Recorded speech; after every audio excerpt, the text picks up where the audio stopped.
Se o Enem fosse uma pessoa, ele provavelmente não iria querer sentar com a gente numa quarta-feira. É verdade. Sabe aquele seu colega que chega com um livro todo rabiscado de canetinhas coloridas e ainda soltando aquele clássico? Nem estudei? É claro! Essa é uma pergunta bem difícil, mas olha, a gente sabe que sem o Enem, o rolê da faculdade nem existe. Ele pode ser até o professor Snape, que reclama, mas a gente não vive sem ele.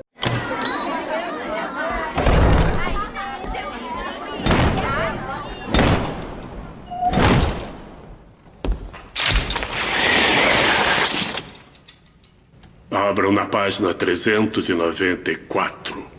E olha só, se você quer passar no Enem e transformar o caos em calmo, fica com a gente que aqui no Nota 10 a gente transforma tudo isso com 2 cortes de câmera. Olha só, para passar no Enem, toda ajuda é bem-vinda. E como eu não faço isso sozinha, também não vou deixar vocês sozinhos nessa não. Eita, linda! Dou maior valor a ela. Aqui no Nota 10, os nossos professores sabem muito e vão te ajudar nessa.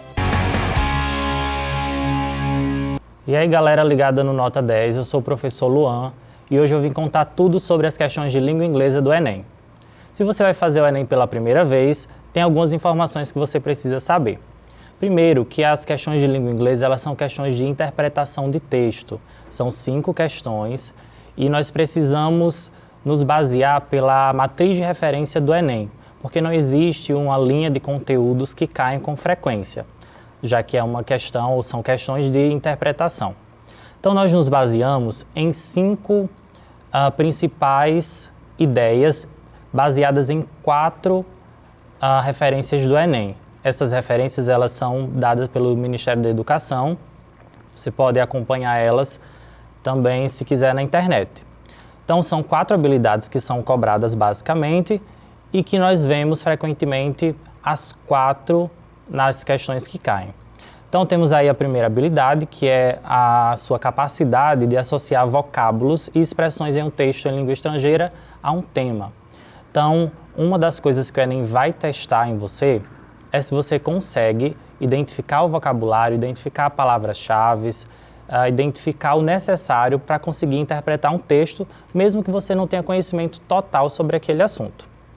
E eu já adianto, para entender um texto em língua estrangeira, você não precisa conhecer necessariamente todas as palavras que tem ali. Assim como a gente faz às vezes em língua portuguesa também, né? Quando pegamos aqueles textos mais rebuscados, mais antigos, nós conseguimos interpretar por contexto ou até pulando alguma palavra que a gente não saiba. Então, num texto em língua estrangeira, você pode fazer a mesma coisa. E aí essa é a primeira habilidade que vai ser testada. Associar o vocabulário, as palavras que tem um texto com o tema que ele se refere. A segunda habilidade é a habilidade de utilizar os conhecimentos de língua estrangeira, ou seja, aquilo que você já sabe, e os mecanismos de interpretação de texto como forma de ampliar o acesso à informação. Ou seja, você conseguir buscar uma informação que está sendo pedida em um texto em outra língua.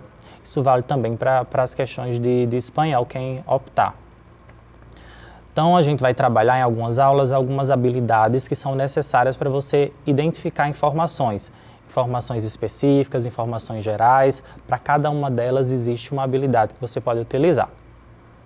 A terceira habilidade cobrada é a de relacionar o texto em língua estrangeira às estruturas linguísticas e a sua função e seu uso social.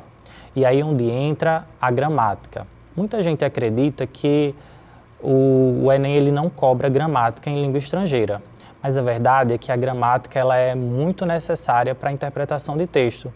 Então é interessante que você tenha um bom conhecimento, que tenha uma ideia básica da estrutura da língua e principalmente da função social, ou seja, de como ela é utilizada para a comunicação, para conseguir entender o texto. E aí vai envolver também os gêneros textuais, domínio de estrutura básica, tudo isso a gente vai ver aqui também.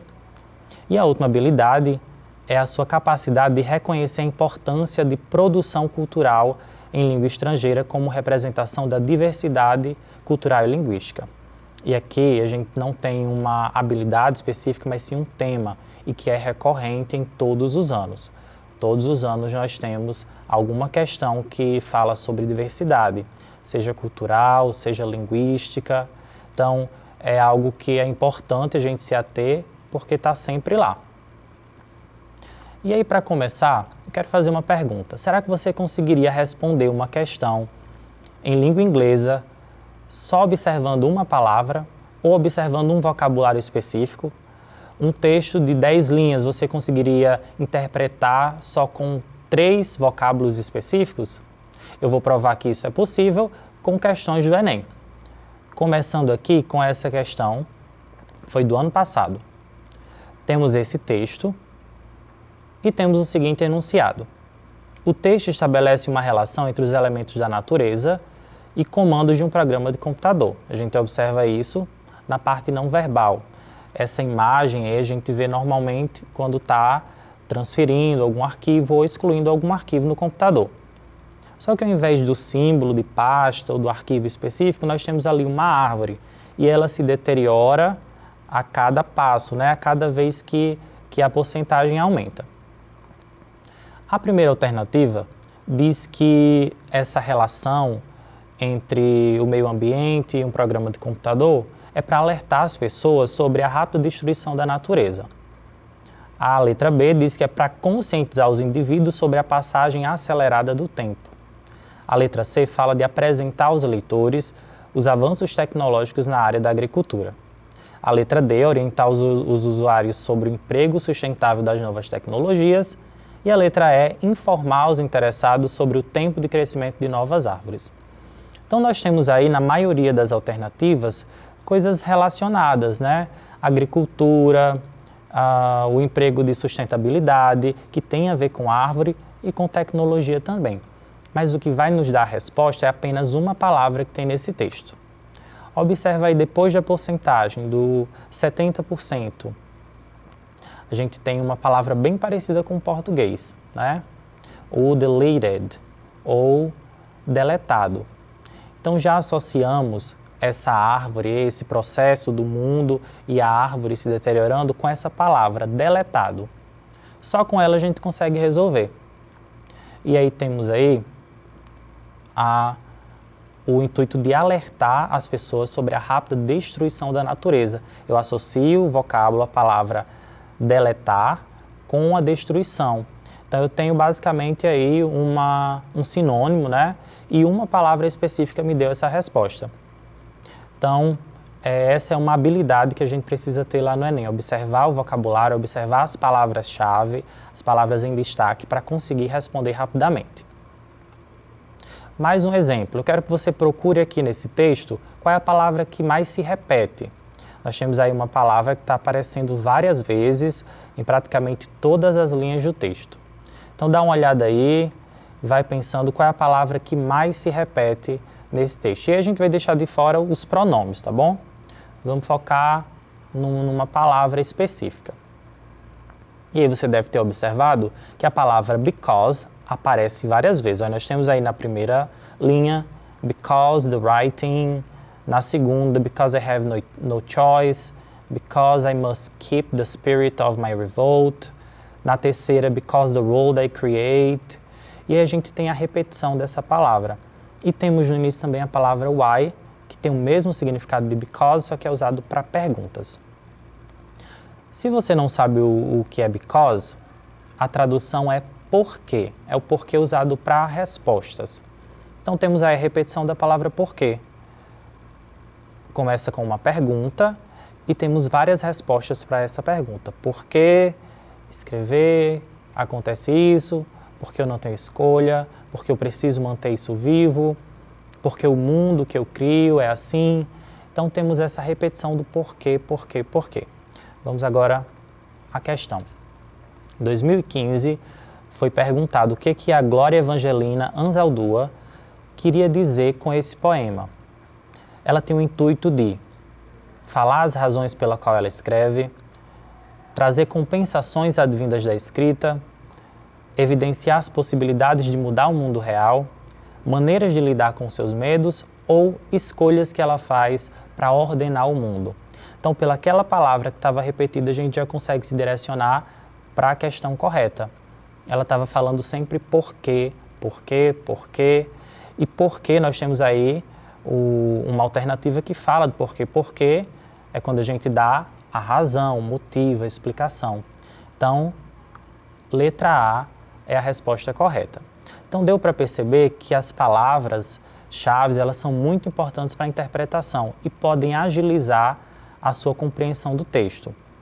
Sabemos que no Enem, o tempo pode ser um aliado ou pode ser um inimigo, dependendo de como você administra. Então, identificar a palavra-chave vai te ajudar bastante. Vamos falar agora de formas de aumentar o nosso vocabulário, já que é tão importante para a interpretação. Vamos começar falando sobre sufixos e prefixos. O que são eles? Os sufixos, assim como os prefixos, eles são palavras que sozinhas, são na verdade pedaços de palavras que sozinhos não significam nada, mas que quando são acrescentados, adicionados a uma palavra específica, eles trazem uma função, eles modificam o sentido original da palavra e trazem sempre algo a mais, uma informação a mais. Então, quando você domina os sufixos e os prefixos, você tem um vocabulário muito mais amplo, porque você conhece aquela palavra do radical e conhece também ela com o sufixo. Conhece aquela palavra sozinha e aquela com o sufixo, que é outra palavra criada a partir dali. Vamos começar com o sufixo ness. Conhece alguma palavra em inglês que termina com ness? Temos aqui várias. Sadness, darkness, quietness, happiness, kindness, entre outras. Então, o que a gente precisa saber sobre esse sufixo? Quando ele está no final de uma palavra, ele está geralmente nomeando um estado. Você vai encontrar esse sufixo no final de adjetivos, como é sad, que é triste, dark, que é escuro, happy, que é feliz. Então, ele vai trazer ali o sentido de um estado relacionado àquele adjetivo.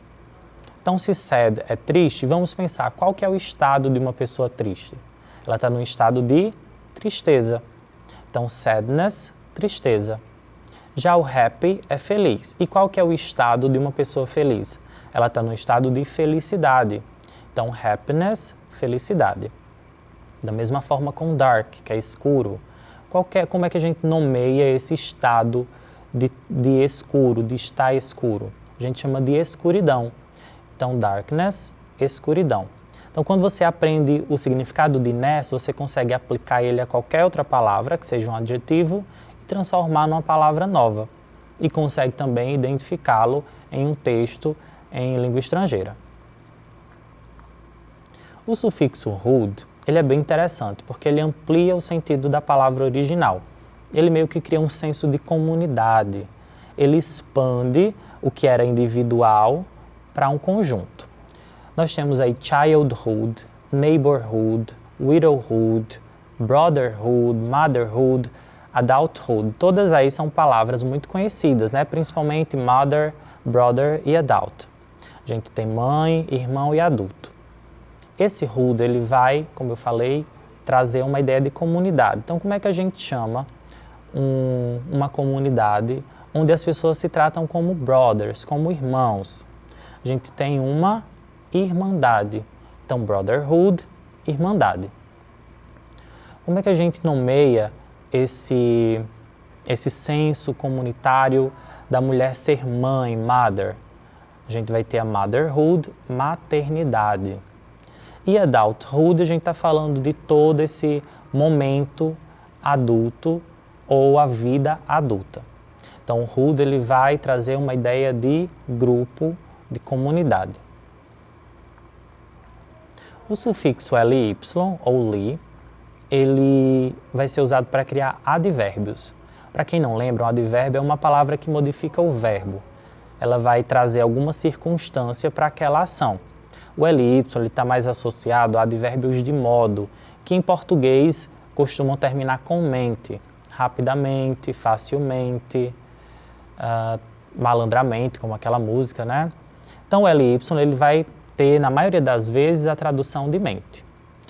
Careful é cuidado ou cuidadoso, carefully, cuidadosamente. Slow, lento, slowly, lentamente. Exactly, exato, exactly, com ly, exatamente. occasionally, ocasionalmente, e assim sucessivamente. Perfectly, perfeitamente, furiously, furiosamente. Então esse LY ele vai trazer essa tradução. Se você domina o LY, você consegue traduzir mais facilmente a palavra. O sufixo EN ele vai ser adicionado em adjetivos para transformá-los em verbo. Então você vai pensar numa característica e vai transformá-la numa ação. Por exemplo, short. Short é curto. Vamos pensar na ação de deixar curto. Como é que a gente chama? Shorten, encurtar. Fast é rápido. Qual que é a ação que a gente utiliza para deixar rápido? Fasten, acelerar. Deep, profundo. Deepen, aprofundar. Então é sempre uma característica que você vai transformar numa ação. Dark, escuro, que já vimos na página anterior. Darken, escurecer. Transforma a característica em verbo, em ação. O full, ele é muito utilizado para indicar grande quantidade. Ele traz sempre um adjetivo e a presença de uma característica específica. Beauty é beleza, o substantivo beleza. Beautiful é a característica de quem tem beleza. É uma pessoa bonita. Care é cuidado. Careful é a característica de quem tem cuidado. É uma pessoa cuidadosa. Painful é algo que tem pain, que tem dor, então é algo doloroso. Hopeful é uma pessoa que tem esperança, esperançosa. Successful é uma pessoa bem-sucedida. Powerful é quem tem power, quem tem poder, poderoso ou poderosa. Use significa uso. O que tem uso? Como é que a gente chama uma coisa que tem bastante uso? Ela é útil. Então, useful, útil. E o sufixo less, ele traz exatamente o oposto do que o full traz. Enquanto o full indica a presença, o less indica a falta de. Enquanto lá a gente tinha useful, que era algo útil, e useless indica algo inútil. Home significa casa, homeless é uma pessoa que não tem casa, uma pessoa em situação de rua, por exemplo. Careless é uma pessoa descuidada. Painless é algo indolor, sem dor. Endless é algo sem fim, já que end é fim e o less indica ausência. Powerless é uma pessoa sem poderes, o contrário de powerful. Agora vamos observar isso numa questão do Enem. Em 2018 temos esse texto e já no enunciado já é passado os 3 vocábulos que você precisa associar para identificar o sentido desse texto. Então, a relação dos vocábulos shower, bus e homeless no texto refere-se a. Então, vamos pensar o que a gente já sabe daí. Bus é uma palavra bem conhecida, quem não sabia vai descobrir agora, significa ônibus. E o home, a gente aprendeu hoje que quando ele recebe o less no final, ele indica ausência, falta de. Então, homeless seria uma pessoa sem casa. E aí temos o shower também, que significa banho. Vamos tentar responder só com essas 3 palavras. O emprego dessas 3 palavras tem a ideia de emprego para moradores de rua em lava-jatos para ônibus, criar acesso a banhos gratuitos para moradores de rua, comissionar sem-tetos para dirigir os ônibus da cidade, exigir das autoridades que os ônibus municipais tenham banheiros, abrigar 2.000 moradores de rua em ônibus que foram adaptados. Então vamos procurar essas 3 palavras aí no texto. Sempre que o enunciado já traz a palavra ou as palavras específicas, a gente vai buscar apenas o contexto onde elas estão inseridos. Para ganhar tempo, não vamos ler o texto inteiro. E aí percebemos que 2 delas estão no título, showers e homeless. Shower, banho, e homeless, pessoa sem casa. E encontramos aí já no finalzinho do texto as 3 palavras em conjunto. Temos aí na penúltima linha, buses into shower stations for the homeless. Então a gente tem ônibus transformados em shower stations, estações de banho, para homeless, para pessoas sem casas. Unindo aí os 3 vocábulos, qual alternativa você diria que está correta? Tenho certeza que você acertou, usando aí as palavras certas. Criar acesso a banhos gratuitos para moradores de rua. A palavra específica, a palavra-chave aí, era o homeless. Então a gente precisaria encontrar uma alternativa que estava relacionada a ela. Vamos falar agora de cognatos e falsos cognatos. Alguém aí já ouviu a expressão false friend? Ela significa isso mesmo que você está pensando, falsos amigos. E o que é um falso amigo? É aquela pessoa que você acredita que é uma coisa, tem certeza que é uma coisa e ela se revela sendo outra, às vezes até o oposto do que você gostaria ou do que você esperava. Essas palavras que nós chamamos de falsos cognatos ou false friends são palavras que parecem muito com uma palavra na nossa língua, em português, mas que quando a gente vai ver a tradução, elas na verdade significam outra coisa totalmente diferente. E aí essas palavras atrapalham bastante a interpretação. Por isso que é importante a gente dominá-las, conhecer quais são os cognatos verdadeiros e quais são os falsos cognatos. Cognato verdadeiro é aquela palavra que você identifica uma semelhança dela com a nossa língua e quando vai olhar a tradução realmente é aquilo que parecia. Então nós temos vários exemplos e isso acontece porque o inglês, a língua inglesa, assim como a nossa língua, ela tem uma grande influência do latim, né? Não tanto como a língua portuguesa, mas sofreu aí em alguns períodos essa influência e aí vai ter muita palavra que lembra o português, muita palavra que lembra o espanhol, que lembra o francês, essas línguas, né, mais associadas ao latim. Então, quando você encontra um cognato que normalmente está em textos mais técnicos, você tem uma facilidade muito maior de interpretá-lo. Quando você encontra um falso cognato, você pode ter uma dificuldade de interpretá-lo se você não conhecer o verdadeiro significado daquela palavra. Então, textos mais técnicos, eles vão ter os cognatos mais presentes do que os falsos cognatos, justamente por essa semelhança, porque os termos técnicos, eles estão mais ligados à origem da língua, enquanto que outros termos mais comuns, eles foram se criando e se adaptando ao longo do tempo. Mas os técnicos, eles estão mais associados àquelas palavras iniciais mesmo, aquelas palavras mais originárias. Então, cognato é aquela palavra que parece com uma palavra da nossa língua e que significa realmente aquilo. Falso cognato é uma palavra que parece, mas que quando você vai olhar a tradução, ela significa outra totalmente diferente. E isso acontece bastante no Enem.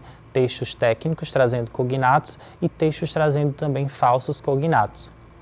E aí cabe a nós agora tentar descrever e desvendar cada um deles. Nós temos aqui como exemplos de cognatos: hospital, information, comfort, culture. Todos eles lembram palavras em português. E aí quando a gente vai ver a tradução, eles realmente são aquilo que parece. Hospital, informação, conforto, cultura. Você aí consegue pensar alguma palavra que se parece com a língua portuguesa e que você realmente sabe que a tradução é aquela? Os cognatos, eles vão ser muito úteis quando a gente combinar com as palavras que a gente já sabe. Então você junta o que parece com o português com aquilo que você já conhece, do nosso dia a dia mesmo, da realidade do nosso país, que tem uma influência também da língua inglesa. Até pelo cenário de globalização, a gente vai se atendo a muitas palavras na internet, no dia a dia mesmo, quando a gente vai num fast food, quando a gente vai no self-service, não com essa pronúncia, claro, quando a gente pede um delivery. Então, no nosso dia a dia, na nossa realidade, já tem muitas palavras em inglês. E aí a gente vai conhecendo essas palavras de forma natural. E aí você associa com aquilo que parece com o português, você tem um vasto vocabulário já para interpretar um texto. Então, palavras aí como esses exemplos, como hospital, information, comfort e culture, vão nos ajudar bastante a fazer uma interpretação. Temos hour, por exemplo, e a gente junta hour com love, que é uma palavra de conhecimento geral. Tudo isso vai facilitar. Então, nós vamos encerrar agora esse bloco e dar uma pausa, mas daqui a pouco eu volto para a gente ver como que esse vocabulário parecido com a nossa língua pode ser utilizado para uma questão do Enem.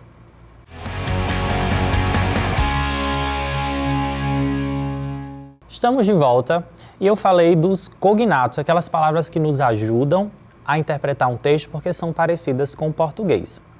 Mas nós vamos ver agora os falsos cognatos, aquelas palavras que fingem ser uma coisa, mas na verdade são outras. Temos como exemplo aqui sensitive, que muita gente associa com sensitiva, uma pessoa sensitiva que tem poderes mediúnicos. Temos prejudice, que muita gente associa com prejuízo. Pretend, que não tem quem diga que não é pretende. Imagina a frase, I pretend to be a doctor. Estou estudando para o Enem, I pretend to be a doctor. I pretend to be a lawyer. Eu pretendo ser um médico, eu pretendo ser um advogado. Não faz todo sentido? Actually, lembra atualmente, mas todas essas palavras não são o que parece. Sensitive, na verdade, significa uma pessoa sensível.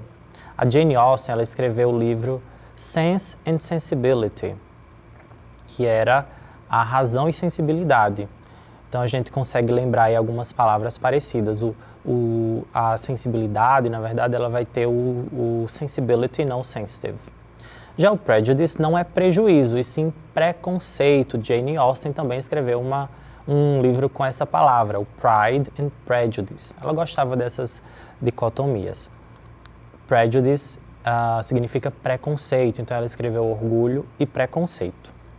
E o pretend, que todo mundo acredita que significa pretende, eu pretendo ser um médico, I pretend to be a doctor, na verdade é fingir.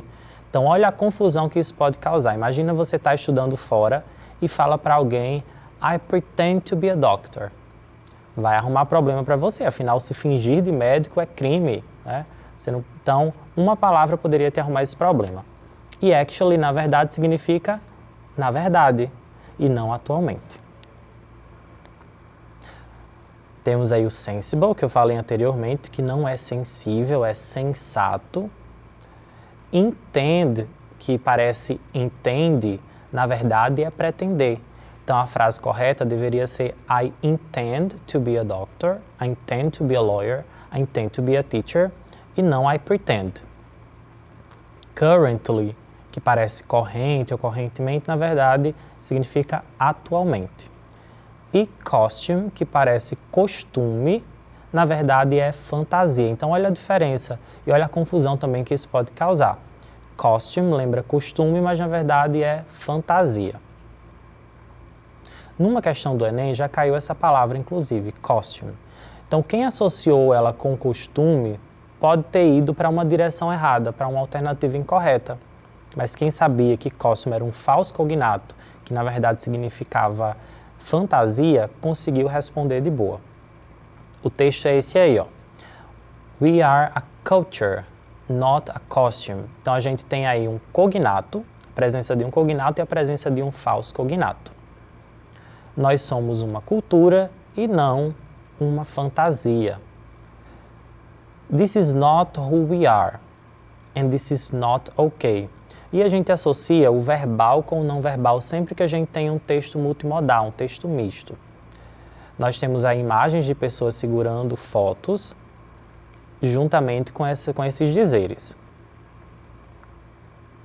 Ampliar aqui um pouquinho para vocês conseguirem ver. Essa questão foi de 2020. Dá para ver aí que as fotos são de imagens que são relacionadas geralmente com algumas pessoas de certos países ou de certas culturas.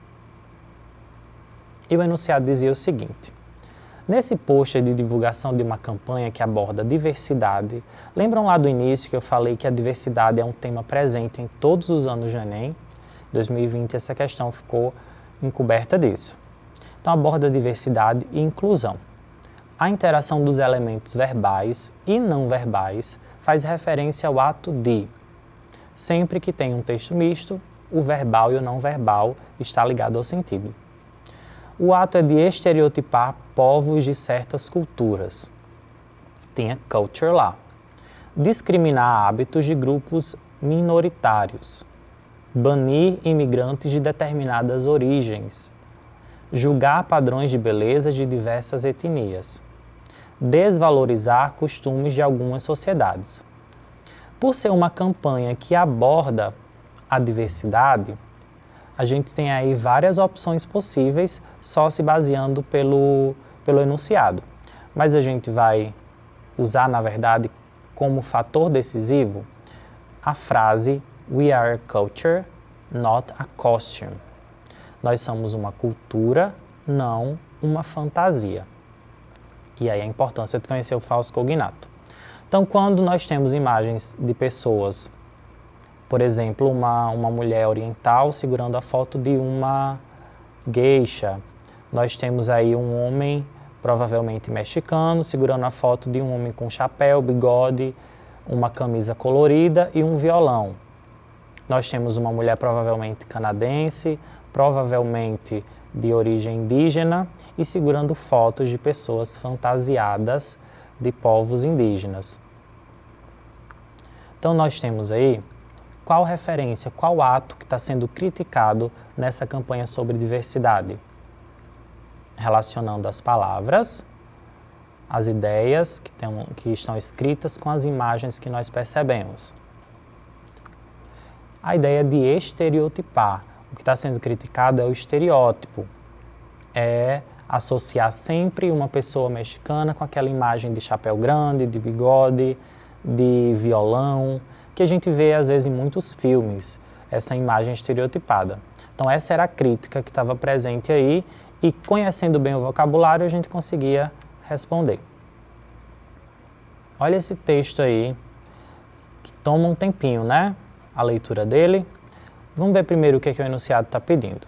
Inclusive essa é uma dica importante. Sempre que a gente vai responder uma questão de interpretação de texto, nós vamos direto para o enunciado. A primeira coisa que você faz é ler a pergunta, entender o que ela está esperando, entender o que ela está te cobrando, o que ela quer que você encontre.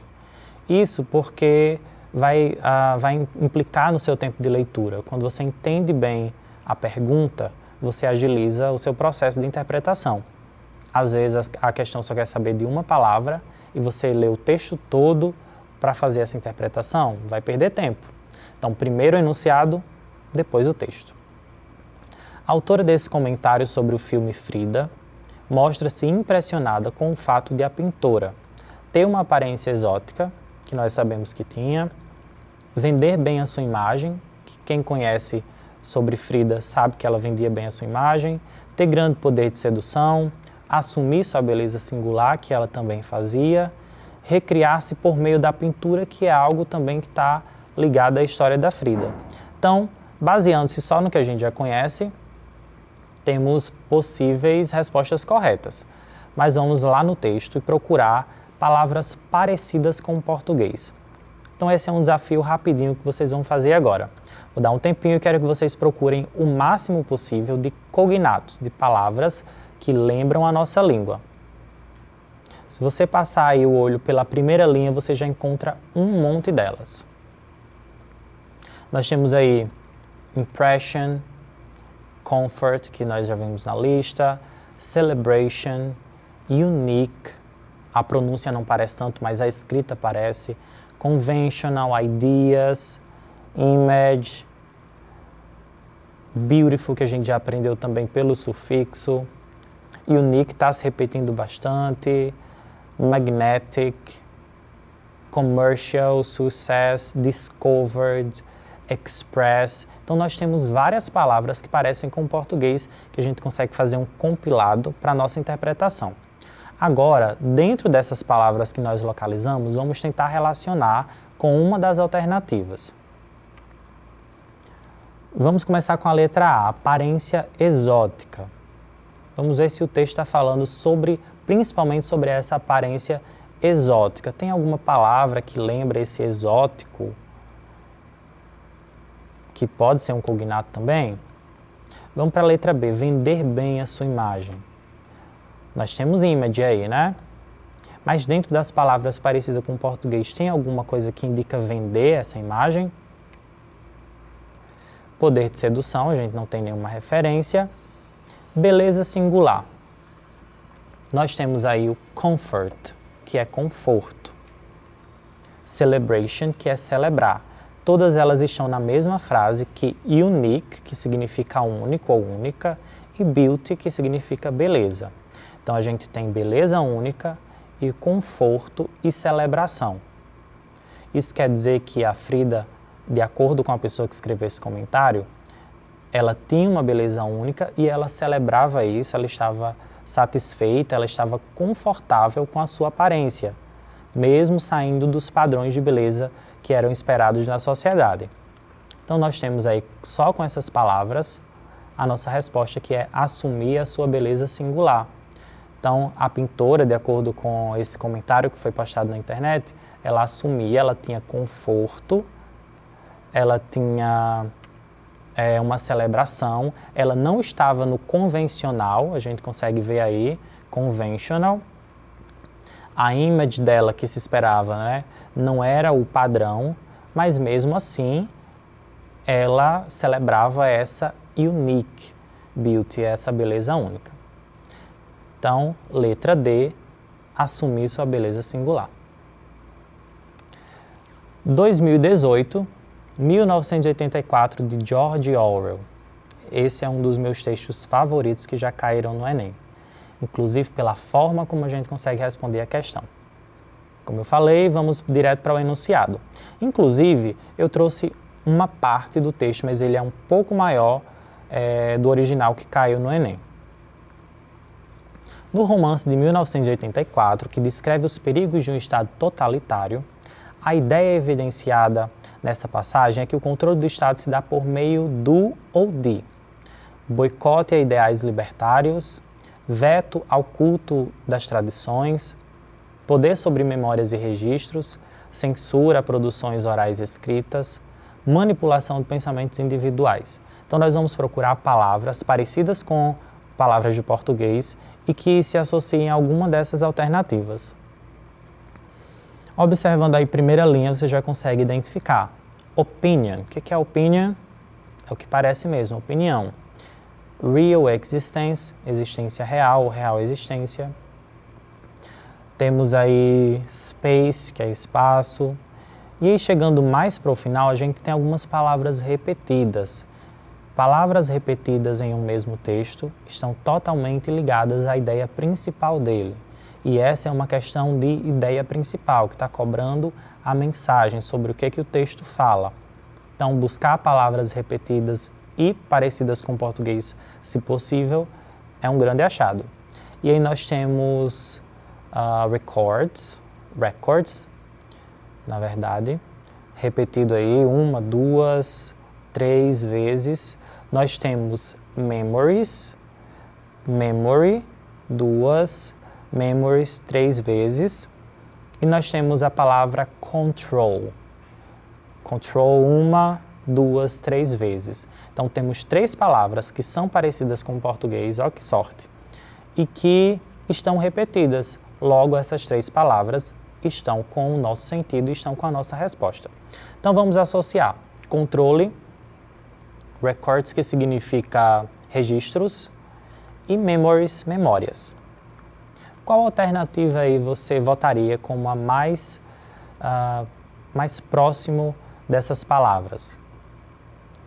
Registros, memórias e controle. O controle, inclusive, está no próprio enunciado. Tenho certeza que você acertou. Poder sobre memórias e registros. O filme e o livro também, em 1984, eles vão explorar essa ideia de um controle excessivo que é feito a uma população de um determinado lugar que eles chamam de Oceânia. Inclusive, esse livro inspirou um reality show, essa ideia das pessoas estarem num lugar sendo vigiadas e quem está assistindo, se não gosta, elimina, exclui. É geralmente assim que funciona na história do livro. As pessoas têm câmeras em casa, têm câmera no trabalho, têm câmera no carro e qualquer coisa que elas falarem que for contra o ideal desse país, desse lugar que elas vivem, pode ser motivo para elas serem, de certa forma, eliminadas da sociedade.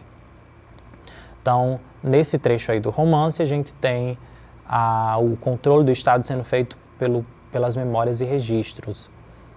Na história, eles trocavam as páginas dos jornais, Sempre que acontecia algo diferente do que eles tinham noticiado, eles pegavam todos aqueles jornais, recolhiam e reimprimiam com o novo acontecimento para as pessoas acreditarem que eles sempre estiveram certos desde o início. Então, esse trechinho aí está falando sobre o controle pelas memórias e registros.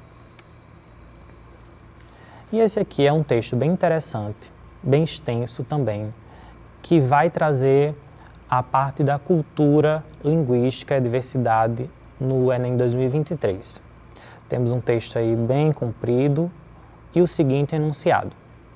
Ao relatar vivências, o autor destaca qualidade na educação formal em Miami, prestígio da cultura cubana nos Estados Unidos, oportunidades de qualificação profissional em Miami, cenário da integração de cubanos nos Estados Unidos, fortalecimento do elo familiar em comunidades estadunidenses. Então, naquele texto, nós vamos buscar palavras parecidas com o português que tenham a ideia de uma dessas alternativas: qualidade de educação, prestígio da cultura cubana, oportunidade de qualificação, cenário de integração e fortalecimento do elo familiar. Vamos ver o que o texto tem para nós. Numa olhadinha rápida, a gente consegue identificar várias palavras. Official, oficial.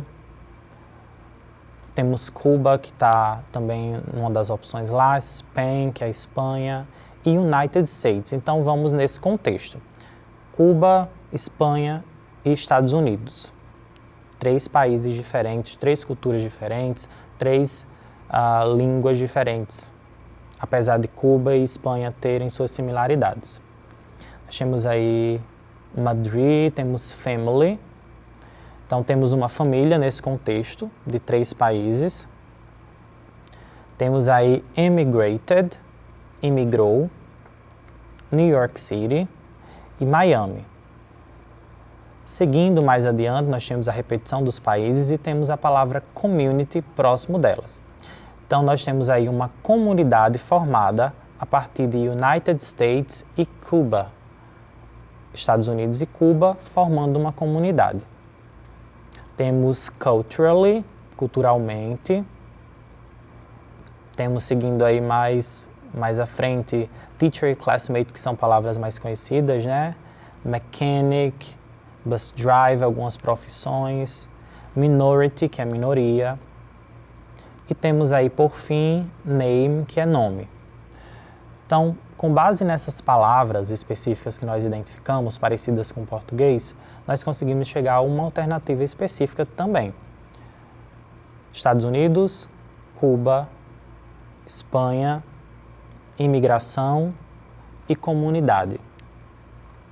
Observem aí as 5 opções. Qual delas engloba esse contexto que foi dito aí nessa questão? Qualidade de educação, tem alguma referência? Prestígio da cultura cubana nos Estados Unidos. Nós temos aí Cuba e Estados Unidos. Então, letra B, vamos deixar em stand-by. Oportunidade de qualificação, não é o que estamos procurando. E cenário da integração de cubanos nos Estados Unidos. Estamos aqui entre 2 alternativas, então, possíveis. Letra B e letra D. Quando a gente fica entre 2 alternativas, o ideal é que a gente faça uma leitura mais cuidadosa. Então, vamos lá. As my official bio reads, I was made in Cuba. Como diz a minha biografia, eu nasci em Cuba, mudei para a Espanha e fui importado para os Estados Unidos. Meaning my mother, 7 months pregnant, and the rest of my family arrived as exiles from Cuba to Madrid.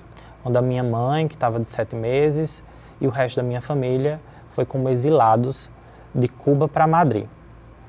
E aí ele vai seguindo, we immigrated, nós imigramos, once more, and settled in New York City. Imigramos e fomos para Nova York. In the United States, the Cuban community was culturally insular in Miami during the 1970s.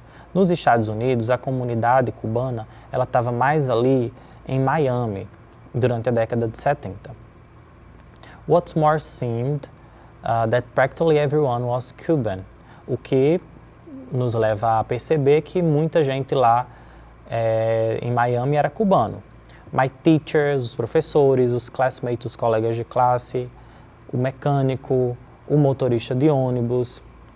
E temos aí uma palavra que vai ser decisiva para a resposta, que é o didn't. Didn't grow up feeling different or treated as a minority. Esse didn't, esse T aí no final de uma palavra, com esse apóstrofo, sempre vai estar relacionado a negativo, ele é uma abreviação do not. Então nós ficamos entre a letra B, que falava do prestígio da cultura cubana, e a letra D, que falava do cenário de integração dos cubanos nos Estados Unidos. Então, quando ele fala aí que a família dele toda foi para lá, que tinham muitos cubanos lá em Miami, que os professores, muitos profissionais, mecânicos, motoristas, eram também de Cuba, e que ele cresceu não se sentindo uma minoria, mas se sentindo parte ali da comunidade. Inclusive, muitos colegas de classe dele tinham sobrenomes que ele identificava que era cubano, raramente tinha um sobrenome que era mais comum de americano. Então, nesse cenário aí, ele está destacando o cenário de integração que eles, cubanos, tinham nos Estados Unidos, de terem uma comunidade fortalecida, de terem muitas pessoas vindas do mesmo lugar e, consequentemente, compartilhando cultura, compartilhando saberes e vivenciando também com os moradores locais dali de Miami. Então, a resposta correta, letra D, o cenário de integração de cubanos nos Estados Unidos. Então, deu para perceber a importância do vocabulário para se entender um texto em língua estrangeira, principalmente em língua inglesa. E aí eu vou trazer novamente os principais pontos. A gente vai ter os cognatos e falsos cognatos, que são aquelas palavras parecidas com o português e que, por um lado, são o que realmente parecem, por outro lado, podem ser algo totalmente diferente, e é importante que a gente consiga identificar cada uma delas. E temos os sufixos e prefixos, que são aquelas partículas que são adicionadas de uma palavra, no final de uma palavra ou no início, para mudar o seu sentido, para trazer uma informação a mais, para mudar, por exemplo, a classe gramatical, transformar de verbo para adjetivo, de adjetivo para substantivo e etc. Então, a minha dica final de hoje é o seguinte: para aumentar o seu vocabulário, para conhecer mais cognatos e falsos cognatos, para identificar mais sufixos e prefixos, faça uma lista com 10 ou 20 palavras que você já conhece. Dessa lista, pesquise 2 sinônimos para cada palavra e 2 antônimos para cada uma delas. Se você fez uma lista com 10 palavras, você agora vai conhecer 30 a 40 palavras. Se você fez uma lista com 20, você vai conhecer 40 a 80 palavras. Então, é uma forma de você ampliar a quantidade de palavras que você conhece. Os sinônimos vão ajudar a descobrir formas diferentes de falar a mesma coisa, enquanto que os antônimos vai ajudar a criar a ideia de contraste no texto, que é uma relação que é estabelecida dentro da interpretação de texto. Quando você identifica palavras opostas em orações que estão paralelas ali, você consegue identificar a presença de uma contradição, por exemplo. Então, pesquisando e conhecendo antônimos, sinônimos, vocês aprendem mais palavras parecidas com o português, mais cognatos e uma lista aí imensa para conseguir fazer uma boa interpretação. Essa foi a nossa aula de hoje, espero que tenha ficado tudo claro e aguardo você para as próximas aulas.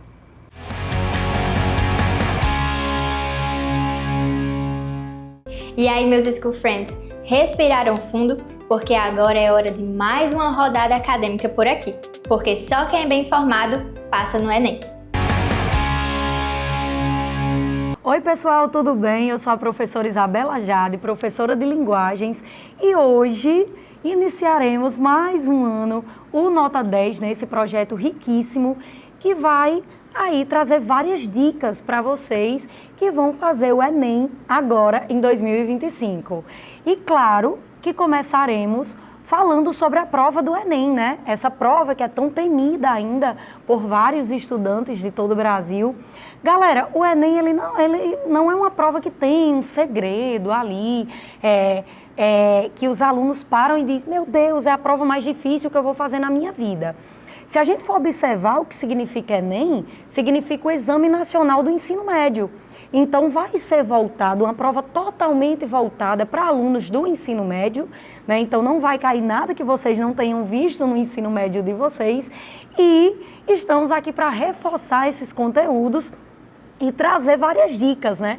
Para que vocês arrasem cada vez mais na prova. E não poderíamos também deixar de começar, né, comentando os assuntos mais recorrentes na disciplina de língua portuguesa, nas frentes de língua portuguesa, né?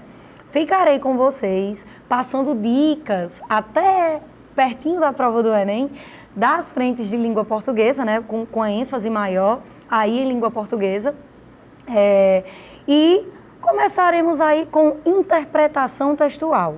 Interpretação textual que os alunos olham e dizem, Jade, mas 90% da prova cai interpretação textual. Isso mesmo, galera. 90% da prova a gente olha e parece ser só interpretação textual, né? Porque é algo que vem bastante recorrente, sendo bastante cobrado realmente na prova de linguagens, né? Com ênfase maior nas frentes de língua portuguesa, de literatura, vai cobrar mais. Entrando um pouquinho em outras disciplinas, também cobra bastante a interpretação textual, né? A gente costuma dizer que isso aí está sendo cobrado mais na prova de linguagens, mas não. Está sendo cobrado na prova do Enem como um todo. Mas sempre dando uma atençãozinha para esse tópico aí de interpretação na prova de linguagens.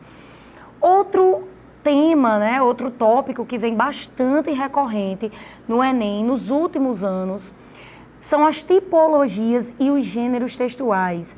Vem caindo com muita frequência para vocês que olham as provas anteriores e vão estudando por essas provas, vocês conseguem notar que há uma recorrência muito grande do trabalho com as tipologias e com os gêneros.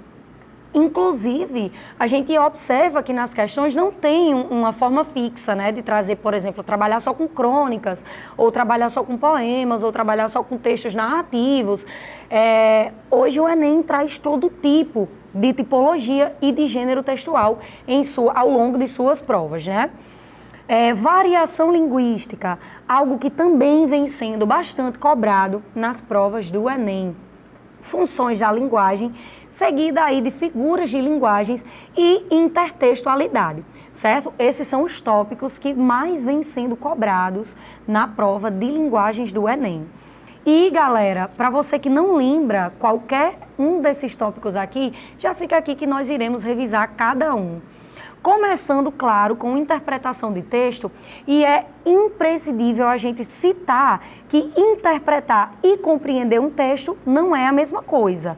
A partir do momento em que eu pego a prova do Enem e me deparo com questões interpretativas, eu tenho que ter em mente, claro, essa questão aí dessa distinção entre uma coisa e outra. E aqui nós iremos passar uma tabelinha para vocês que mostra exatamente a distinção entre compreender e interpretar um texto, certo? O que seria compreender? É a análise do que está escrito no texto. A compreensão, né, das frases, das ideias presentes e interpretação. O que é que seria, Jade? Bom, vamos lá. É o que podemos concluir sobre o que está escrito no texto. É o modo como interpretamos aquele conteúdo. Então, aí a gente já começa a notar a diferença. E o que é que o Enem cobra? Os dois. Você precisa interpretar e compreender para poder se dar bem nas questões de interpretação de texto das provas do Enem, certo? Jade, mas eu tenho muita dificuldade em compreender. Galera, aí a gente já puxa para um outro tópico, certo? Que seria o conhecimento de mundo. Para que vocês consigam contemplar as duas coisas, tanto compreender quanto interpretar um texto, é preciso ativar o conhecimento de mundo. Ter aí uma bagagem de leitura, uma bagagem de estudos que vocês vão juntando aí ao longo de toda a base escolar de vocês, principalmente do ensino médio, né? Na base do ensino médio.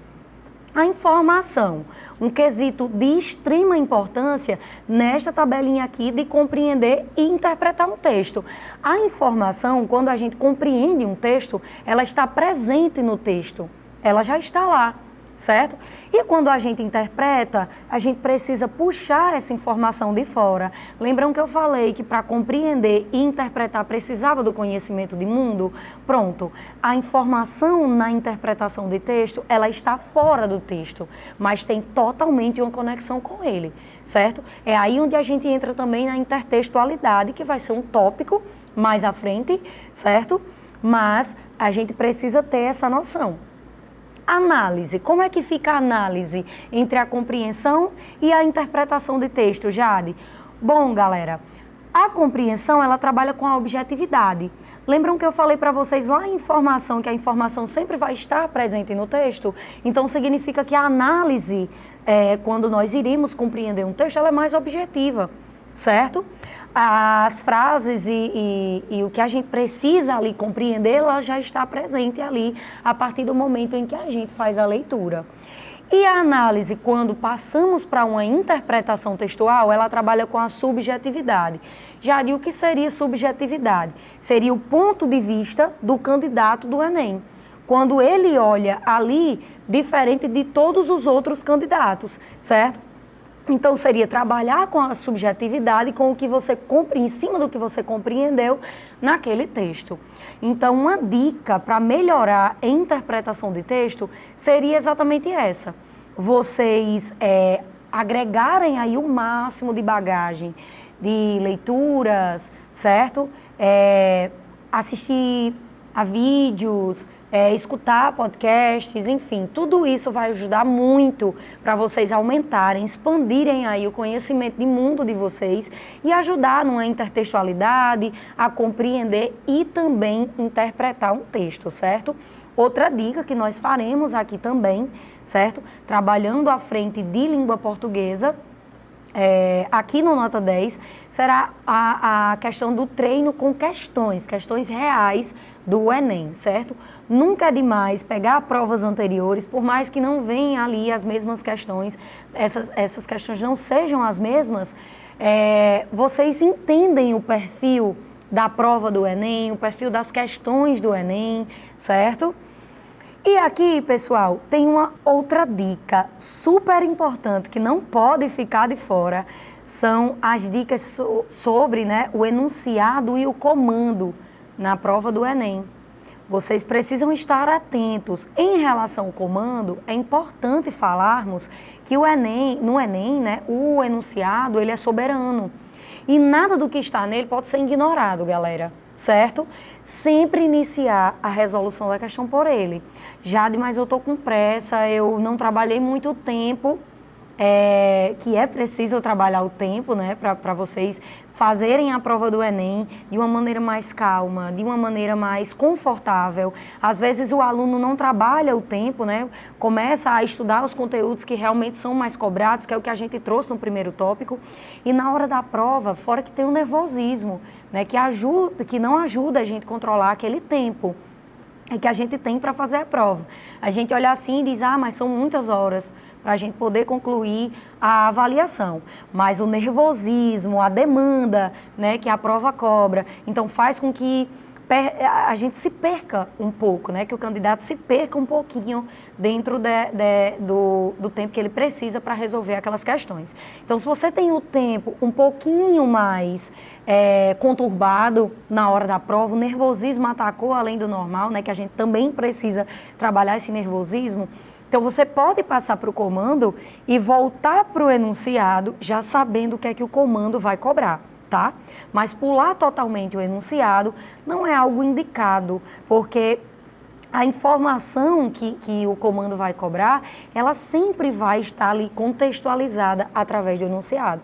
Tem alguns alunos que dizem, Jade, mas eu pulo o enunciado, eu vou direto para o comando, e às vezes perde mais tempo respondendo a questão, né, porque precisa ali se situar no que realmente o comando está cobrando, né? E ali, se tivesse lido o enunciado, teria uma contextualização bem melhor. Já no comando, é a pergunta propriamente dita, é a parte mais importante da questão, porque é o comando que vai dizer para vocês, candidatos, o que é que a questão está pedindo. Então, é algo que se complementa, galera, certo? O enunciado e o comando duas coisas juntas que a gente não pode deixar de ignorar. Então, a partir de hoje, vocês que vão testar aí os conhecimentos de vocês, respondendo questões anteriores, de provas anteriores, já puxa essa dica aí, certo? Atentos e atentas aos comandos e também aos enunciados. Passando aqui, que uma outra super dica são os tipos de alternativas, né? Principalmente tem duas aí que cria bastante dúvida entre os candidatos. Primeiro, o Enem, ele traz aí alguns tipos de alternativas. São elas as absurdas, a correta, né, que a gente espera que vocês marquem, as alternativas erradas e as alternativas verdadeiras, mas... Então, esse mas aí compromete muito as respostas da galera na hora da prova, né? Vocês sempre ficam ali na dúvida entre a correta e a verdadeira mais e bate aquele desespero. E agora, meu Deus, o que é que eu vou responder? Então vamos lá. Tem aqui algumas dicas que dá para vocês prestarem atenção na hora que estiverem lendo as alternativas e tentar, né, diminuir aí essas dúvidas. Galera, as alternativas absurdas, pelo contexto, o nome já diz tudo, né? A gente vai levar realmente o nome ao pé da letra. Vamos se apegar aqui à nomenclatura. Ela não tem a possibilidade nenhuma de ser considerada pelo candidato. Jade, eu estou falando que os alunos, às vezes, né, pós-Enem, chegam para mim para comentar. Jade, eu achei que não tinha nenhuma questão absurda. Tem, galera. Tem, porque vocês vão perceber que só uma responde ao comando. Então, às vezes, a gente se apega à ideia de que ela faz sentido com o texto, mas não seria isso, certo? Seria a questão de que ela não vai responder ao comando. Ela pode até fazer sentido ou citar algo relacionado ao texto, mas ela não vai responder a pergunta. E sempre vem a absurda. Sempre vem, ela não tem a possibilidade, certo? É aquela que você consegue, se fazer um pouquinho mais de esforço, você consegue eliminar de cara. Às vezes até no início da leitura, né? Como eu coloquei aqui. Depois, nós temos a alternativa correta. Diferente da que veremos por último, que é a verdadeira mas, a correta, ela responde totalmente a pergunta do comando. Então, quando a gente tem certeza que aquela é a alternativa correta, bate aquele alívio, né? Mas às vezes que vocês estiverem com dúvidas, muita atenção nesses outros tipos de alternativas que podem ajudar vocês naquele momento ali que bate aquela tensão. O terceiro tipo de alternativa é a alternativa errada. Bom, esse tipo de alternativa, ela vai apresentar alguma incorreção, né, de acordo com o texto ou com o comando, né? O que foi perguntado. Então, aqui faz sentido ele faz sentido, né? Se a gente for ali analisar, tem um sentido, tem uma conexão com o texto, mas não vai responder o comando. Aquilo que eu tinha comentado com vocês quando nós citamos as alternativas absurdas, certo? A diferença da absurda para a errada seria exatamente essa. A absurda, ela não vai ter tanto sentido, tanta ligação com o texto ou com o comando. A errada vai ter, mas não vai responder ao comando, né, como a correta faz. E a diferença da correta para o nosso último tipo de alternativa, que é a verdadeira mas, que vocês costumam dizer assim, professora, o Enem traz tanta pegadinha. Galera, não se trata tanto de uma pegadinha, certo? É a questão da alternativa verdadeira mas. Ela vai estar de acordo com o texto, vai fazer muito sentido, né? Bem parecida também com a errada, que pode aparecer um sentido ali relacionando ela com essa alternativa com o texto, mas não vai responder a pergunta. Mas essa daqui tem que ter um pouco mais de cuidado, né? Por isso que os alunos falam que é uma pegadinha do Enem, que se enganchou muito nesse tipo de alternativa, porque ela vai fazer mais sentido ainda do que a alternativa errada. Ela vai fazer muito sentido em relação ao texto ou ao comando, né? Só não vai responder realmente o que o comando está pedindo. Então, muita atenção, que vocês não vão mais errar isso aí, certo? Na hora de responder e treinar aí por questões anteriores. Bom, já que nós começamos por interpretação, certo? Que seria o nosso primeiro tópico, né, lá na listinha dos assuntos mais recorrentes no Enem, nada mais justo do que trazer uma questão do Enem que fale sobre interpretação de texto. Então, nós temos aqui o acesso às práticas corporais, atividades físicas, né? E aqui nós temos as siglas. PC, que vai ser relacionada a práticas corporais, e a AF a atividades físicas. É desigual no Brasil, à semelhança de outros indicadores sociais e de saúde. Em geral, práticas corporais e atividades físicas prazerosas, diversificadas, mais afeitas ao período de lazer, estão concentradas nas populações mais abastadas, ou seja, quem possui mais dinheiro, né, tem uma condição de vida melhor. As atividades físicas de deslocamento, trajetos a pé ou de bicicleta para estudar ou trabalhar, por exemplo, são mais frequentes na classe social menos favorecida, né, que seria a classe que já é aí o oposto das abastadas. Aqui há uma relação inversa e perversa entre variáveis socioeconômicas de acesso a práticas corporais, né, as práticas corporais e atividades físicas. As maiores prevalências de inatividade física foram em mulheres, pessoas com 60 anos ou mais, negros, pessoas com autoavaliação de saúde ruim ou muito ruim, com renda familiar de até 4 salários mínimos por pessoa, e pessoas que desconhecem programas públicos de PC e AF e residentes em áreas sem locais públicos para a prática.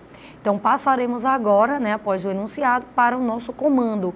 O fator central que impacta a realização de práticas corporais e atividades físicas no tempo de lazer no Brasil é... Então, vocês perceberam que tudo que a gente comentou acerca da leitura do enunciado, agora é bastante válido.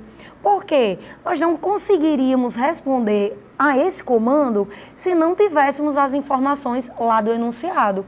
Então, aqui nós temos as alternativas, que também já dá para aplicar aquela diquinha das alternativas absurdas, erradas, verdadeiras mais, certo?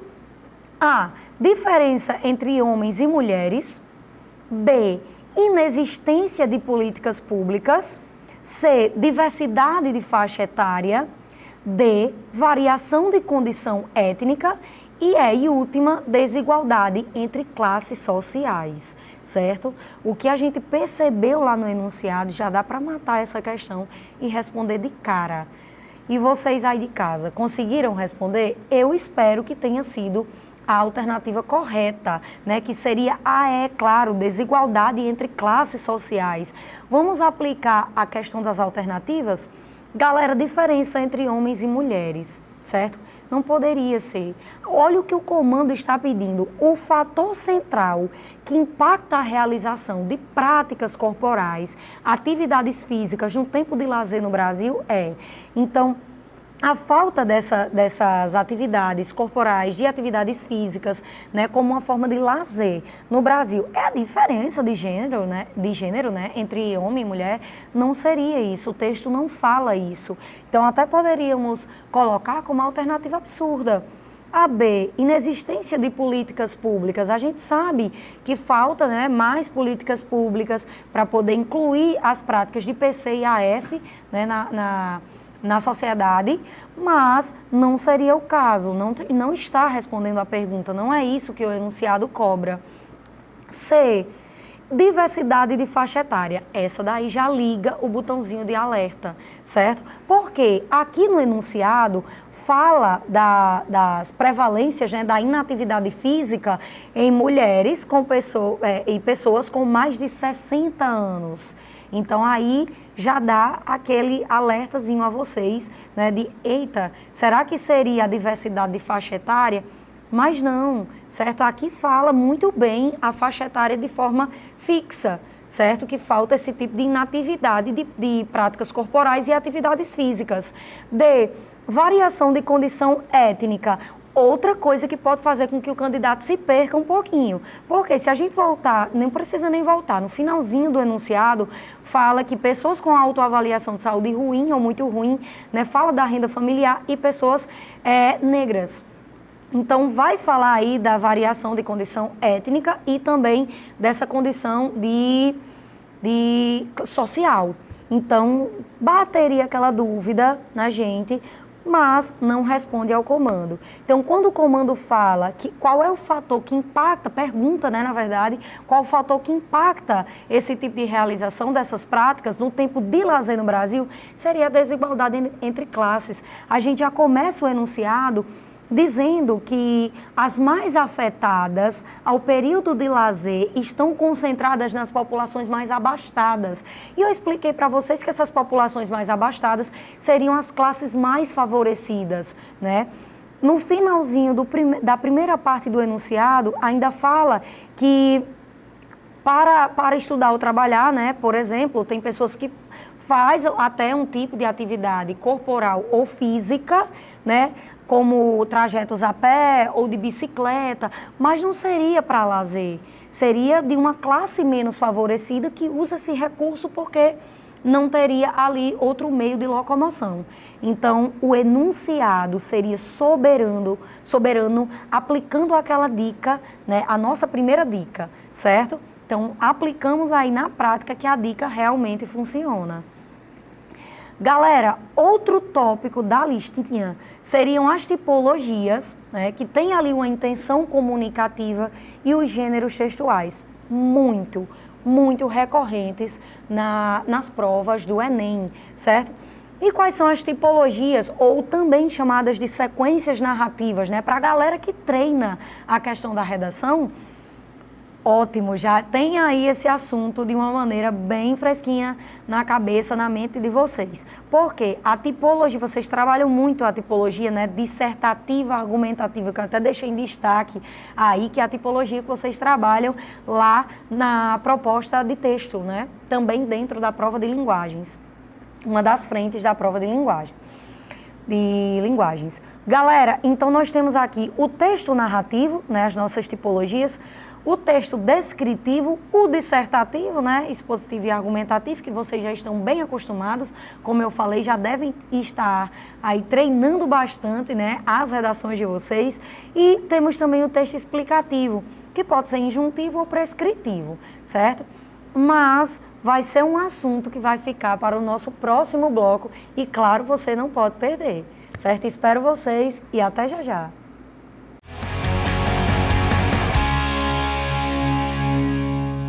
Oi pessoal, estamos de volta e retornaremos para o tópico, né, tipologias, intenção comunicativa e gêneros textuais.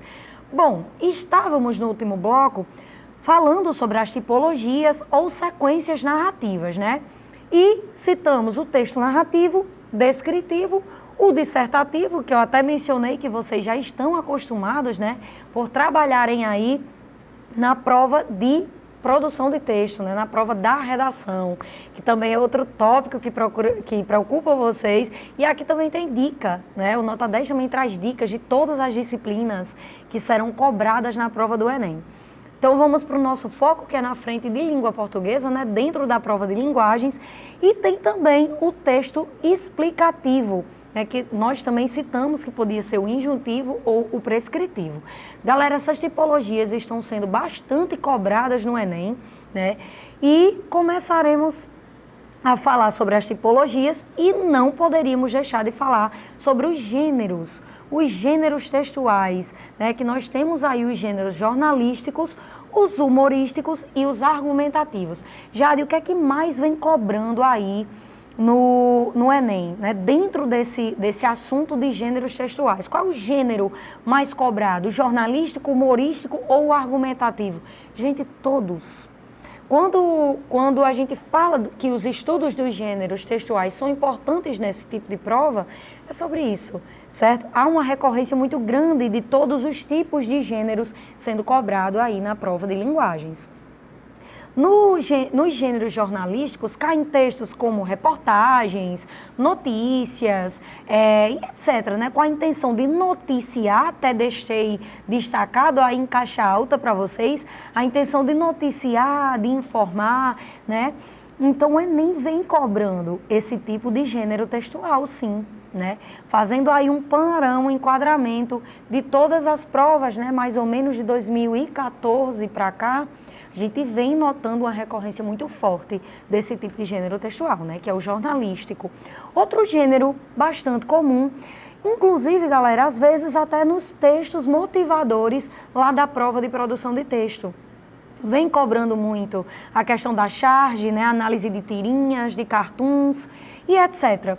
Então, esses tipos de gêneros humorísticos têm o quê? Qual a intenção por trás deles? Criticar, satirizar, né, fazer ali aquela crítica mais sarcástica. Então, vem cobrando, sim, né, tanto nas questões de linguagens quanto nos textos motivadores da prova de produção. E os gêneros argumentativos, que é o artigo de opinião, a carta, né? Recentemente o Enem trouxe aí questões com trechos de cartas, né? Seja na parte de literatura ou na parte de língua portuguesa. É um gênero que também vem aparecendo aí com mais frequência. E esses gêneros argumentativos, como vocês que já treinam para as redações, né, já estão acostumados, ele tem o intuito de defender um ponto de vista, defender um argumento, né, defender uma opinião. Então, esses são os gêneros mais cobrados, estudem acerca desses gêneros, certo? E dessas tipologias também, né, com ênfase maior na dissertativa, mas não que não cobrem as outras tipologias, né, esses outros tipos de textos. Gente, assim como lá em interpretação de texto, nós também temos uma questão relacionada à tipologia, né, a intenção comunicativa. Então aqui nós temos uma questão de uma das provas do Enem que cobrou isso aí para a gente aplicar na prática esses assuntos mais recorrentes que o Enem vem cobrando. Um grupo de pesquisadores da Universidade Federal do Ceará desenvolveu um dicionário para traduzir sintomas de doenças da linguagem popular para termos médicos. Defrunço, chanha, piloura, por exemplo, podem ser termos conhecidos para muitos, mas, durante uma consulta médica, o desconhecimento pode significar um diagnóstico errado, né? Entra aí um pouquinho mais naquela questão da linguagem, né, que também é outro tópico, da variação, mas é um tópico um pouquinho mais para frente. Vocês vão ficar aqui comigo e vão estar ligadinhos nessas dicas também. Isso é um registro histórico e pode ser muito útil para estudos dessas comunidades, na abordagem médica delas. É, de certa forma, pioneira no Brasil e, sem dúvida, um instrumento de trabalho importante, porque a comunicação é fundamental na relação médico-paciente, avalia o reitor da instituição. Então, esse é o nosso enunciado e nós passaremos aí para o comando.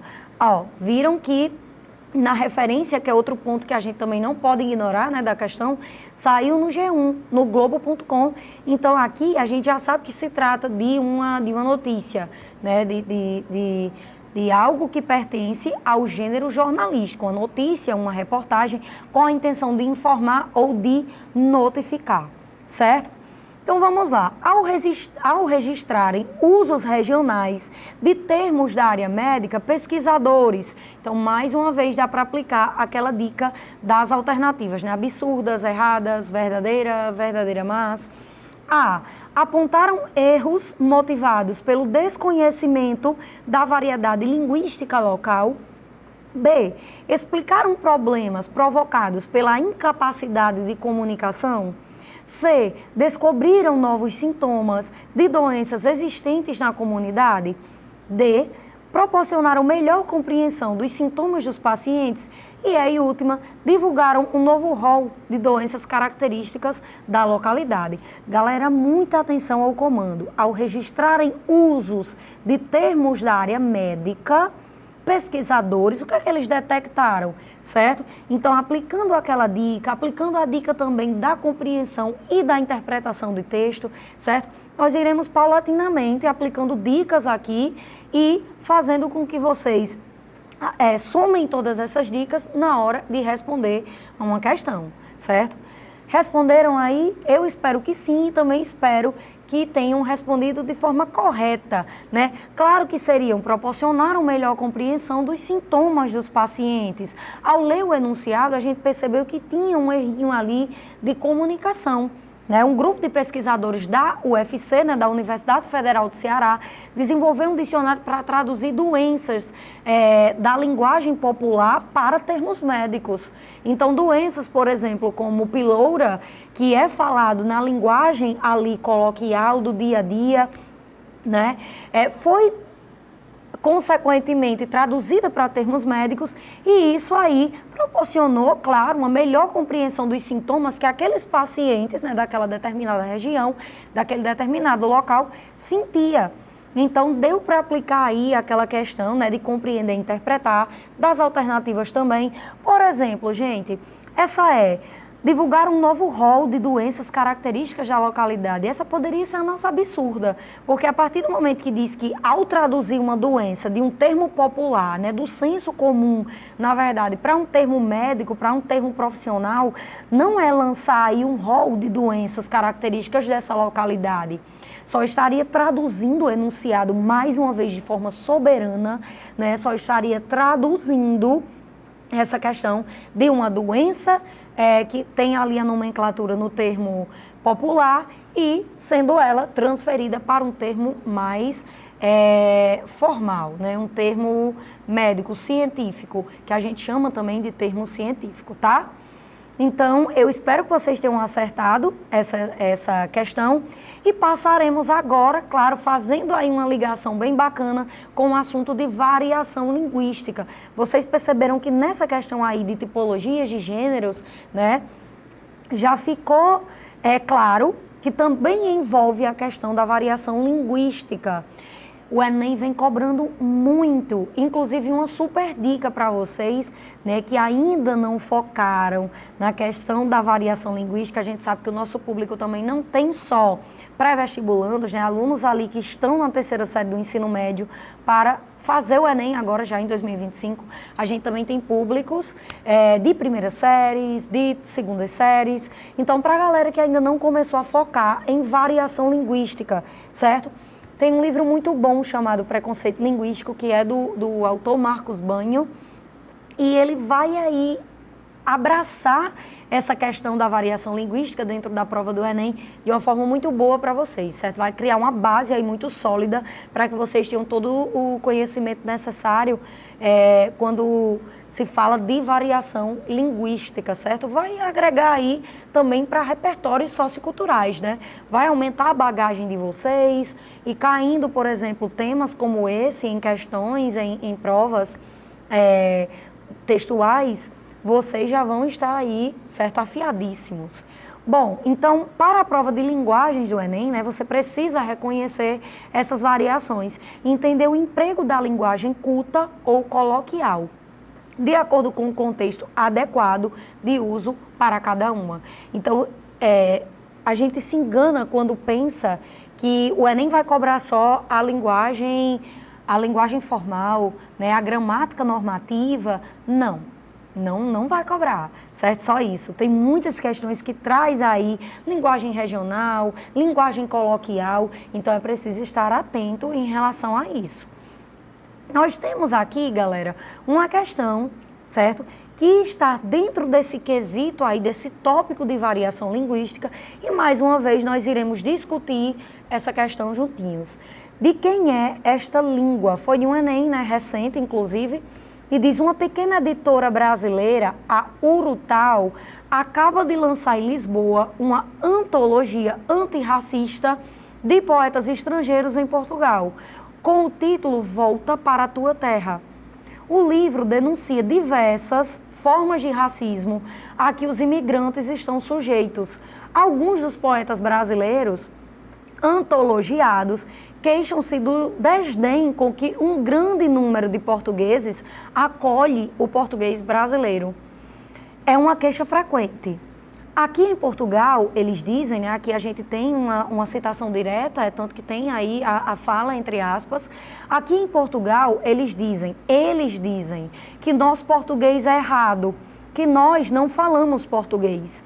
Escreve a poetisa paulista Maria Gíulia Pinheiro para concluir. Se a sua linguagem, a lusitana, ainda conserva a palavra da opressão, ela não é a mais bonita do mundo, ela é uma das mais violentas. Então entra aí naquela disputa, né, de qual português seria o mais correto, considerado correto, né? O português brasileiro ou o português de Portugal. E no texto, no enunciado, relata aí essa discriminação em relação ao português brasileiro. É uma questão que trata totalmente de preconceito linguístico, né? Uma língua sendo aí rebaixada, sendo diminuída por uma outra língua que se julga aí, que se acha realmente a mais correta, né? Então vamos lá. O texto de Água Lusa tematiza o preconceito em relação ao português brasileiro, algo que a gente acabou de discutir, né? Com base no trecho citado pelo autor, infere-se que esse preconceito se deve, vamos lá, à dificuldade de consolidação da literatura brasileira em outros países, seria a falta de a literatura brasileira estar menos presente em outros países, por exemplo, como em Portugal, aos diferentes graus de instrução formal entre os falantes de língua portuguesa, C, a existência de uma língua ideal que alguns falantes lusitanos creem será falada em Portugal, D, ao intercâmbio cultural que ocorre entre os povos dos diferentes países de língua portuguesa, e aí, última, a distância territorial entre os falantes do português que vivem em Portugal e no Brasil, né? Então, eu acredito aí que vocês já tenham matado de cara a questão, né? Só com o comando, aplicando novamente aquelas dicas iniciais e espero que tenham acertado. A alternativa C, a existência de uma língua ideal que alguns falantes lusitanos creem ser a falada em Portugal. A todo tempo, o comando reafirmava que a linguagem lusitana, né, o português de Portugal, alguns falantes, alguns portugueses achavam superior ao português brasileiro. Então, se a gente já tem essa informação que foi nos dada lá no enunciado, quando a gente passa para as alternativas, a gente já elimina várias. Inclusive, por exemplo, ao intercâmbio cultural que ocorre entre os povos dos diferentes países de língua portuguesa. Então, não se fala nisso, não se trata disso. É justamente essa questão da língua lusitana estar oprimindo outro tipo de linguagem, ou discriminando, rebaixando outro tipo de linguagem, que seria essa outra, o português brasileiro. Certo? A distância territorial, por exemplo, entre os falantes do português que vivem em Portugal e no Brasil, né, também não poderia ser. Nós estamos falando realmente de um preconceito linguístico, certo? Dentro da questão de variação linguística. Então, eu espero que vocês tenham acertado aí essa questão. Passaremos agora para um outro tópico da nossa listinha, né? Dos assuntos mais recorrentes dentro da prova de língua portuguesa, da frente de língua portuguesa. E passaremos agora para funções da linguagem. Muito cobrada na prova de língua portuguesa, muito cobradas, né, essas funções. Então vamos lá, galera, só reforçando aqui, fazendo uma revisãozinha, quais são as funções que nós temos na nossa linguagem, né? Função emotiva, função conativa, função poética, função metalinguística e função fática. Nós temos aí 5 tipos de funções. A função emotiva, só relembrando aí, foco no emissor, né? Quem está emitindo a mensagem. Função conativa, o foco vai ser no receptor, ou seja, quem está recebendo aquela mensagem. Função poética, o foco vai estar na própria mensagem. Função metalinguística, o foco é no código, né? E a função fática, o foco é no canal, onde é que está transmitindo aquela mensagem. Então, quando vocês têm ciência das funções da linguagem, também tem ciência do que é que o texto está cobrando, né? De uma maneira muito mais clara, de uma maneira muito mais assertiva.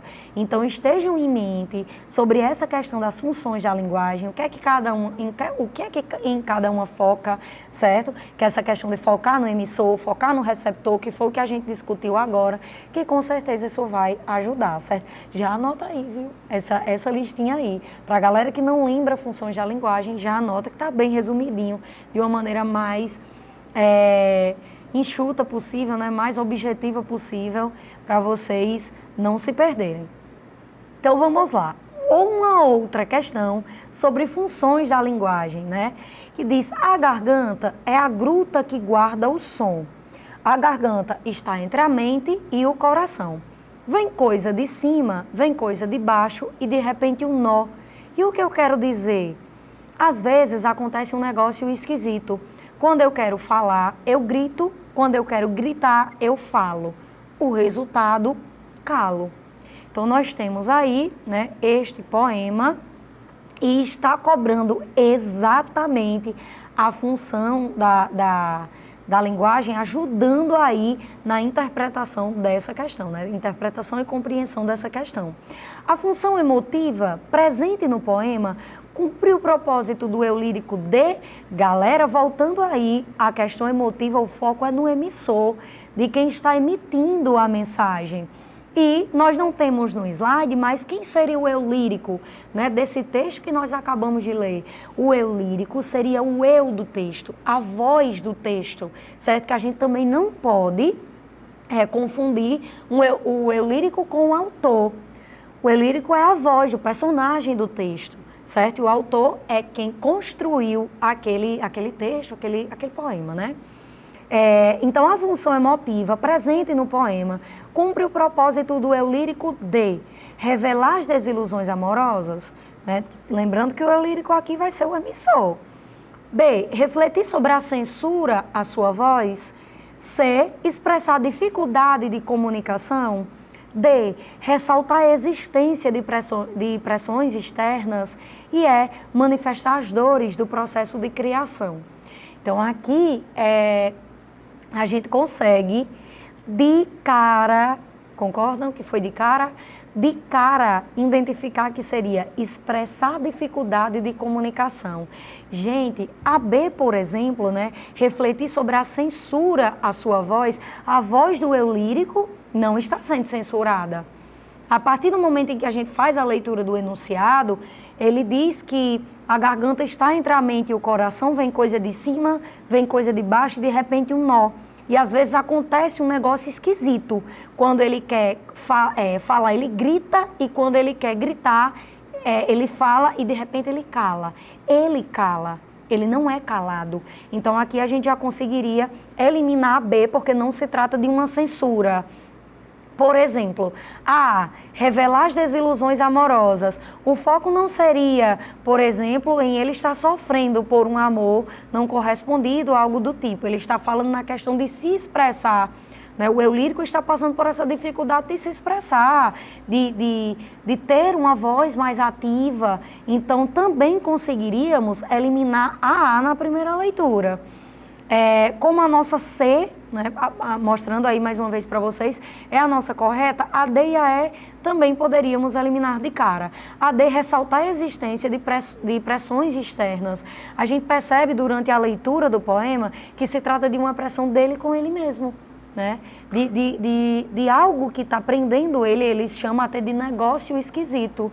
Então não seria, ele não cita, se é pressão externa, isso não é citado no texto. E A é manifestar as dores do processo de criação. Não seria, né? Até poderia ser considerada aí como a nossa alternativa absurda. Então, mais uma vez, o gabarito, alternativa C.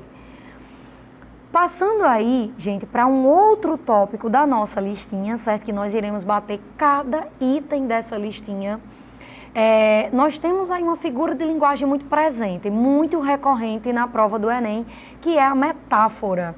Só voltando aqui para a gente não confundir mais, certo? Metáfora e comparação. Quando nós temos uma comparação, prestem muita atenção nisso para não errar mais. Quando nós temos uma comparação, o elemento comparativo, ele fica explícito. Ah, como assim, Jade? Eu não lembro, faz muito tempo que eu estudei figuras de linguagem, né? Com foco em metáfora, comparação, que isso aí é um assunto de 7º ano. Um assunto lá de 7º ano, bem na base do ensino fundamental 2. E vocês que vão fazer o Enem, já estão aí todos no ensino médio. Então, Jade, eu não lembro mais o que seria a metáfora dentro desse assunto de figuras de linguagem, né? Que a gente confunde muito a metáfora com a comparação. Galera, mais uma vez, a comparação seria quando eu comparo uma coisa com outra com o elemento comparativo. O como é um exemplo, né, de elemento comparativo. A minha parede branca está tão... A minha parede está tão branca como o vaso de minha planta, que também é branco. Então, seria esse como já poderia proporcionar uma comparação e não uma metáfora, porque ele mostra o elemento comparativo, né? O azul de seus olhos está tão azul como o azul do céu. Então, ao trazer esse elemento comparativo, nós já teríamos, certo? Essa questão da comparação e não de uma metáfora. Mas a metáfora é uma comparação também, certo? Mas sem o uso de palavras comparativas, sem o uso desse elemento comparativo, certo? Os seus olhos são um pedacinho do céu. Então, não tem, são como pedacinhos do céu. Aquela moça é uma flor. A minha mãe virou uma fera, então não como uma fera, não como uma flor, certo? Então aí está a principal diferença entre metáfora e comparação. Na prova do Enem, a metáfora costuma vir muito em textos mais poéticos, né? Em textos que realmente vai querer explorar do candidato essa questão da figura de linguagem. Então aqui nós também temos uma questão sobre figuras de linguagem, né, com foco em metáfora. Então, nós temos aí a imagem da teoria evolucionista. Após analisar a imagem da teoria evolucionista, nós temos aí o comando da nossa questão. O argumento presente na charge consiste em uma metáfora relativa à teoria evolucionista e ao desenvolvimento tecnológico, né? Vocês percebem que está sendo representado aí a questão também da tecnologia, né? Lanças e ferramentas até chegar à ferramenta do computador. E aí, galera, eu espero que vocês foquem bastante nessa figura da teoria evolucionista, que no próximo bloco, né, na nossa próxima aula, eu venho com gabarito, tá? Até mais, eu espero vocês. E hoje foi assim. Não usamos rosa, mas usamos bastante marca-texto. E eu espero que vocês, School Friends, tenham entendido que sim, o Enem pode ser até puxado, mas aqui no Nota 10 a gente te ajuda com isso. Muito obrigado! E anota na agenda. Se você não quer perder nada e nem ficar de fora dos conteúdos por aqui, segunda e sexta-feira, às 21h15 e aos sábados, às 16 horas, tem muito mais Nota 10. E aos domingos, tem reprise. E olha, se você quer ficar por dentro de toda a programação do programa, segue a gente aí, @TCM10HD. Beijo, School Friends, e até a próxima aula!